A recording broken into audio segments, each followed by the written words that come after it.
Let me show you my Japanese-inspired miso eggplant using Koji Caramel. I'm gonna be using the most famous emoji, the eggplant. So today, we are just gonna split an eggplant right down the middle, and then I'm just gonna score it, kind of like a checkerboard. Put it onto a baking tray. I'm going to add about 1/4 cup of Koji Caramel. Now I'm doing 2 eggplants, so you can half this recipe should you wish. And then I'm gonna add just like a tablespoon of soy for a little bit more saltiness, a tad of sesame seed oil.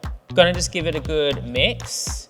Now next, smear, can I use the word smear? Over the eggplant like that. You want like a nice good layer because this will go so beautifully caramel. And I'm actually gonna use an air fryer today. But you can use an oven or a grill. Put it in the air fryer for about 10 to 15 minutes or until nice and golden and crispy on the top.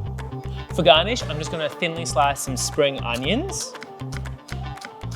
This is caramelized to perfection, beautiful and dark and super juicy.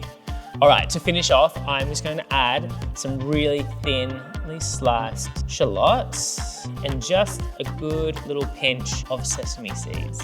I know some of you are thinking, oh my gosh, that's burnt, but no, let me tell you, it's like caramelized, just the way I like it.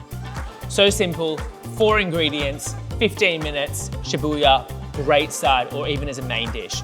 Try it, my miso eggplant.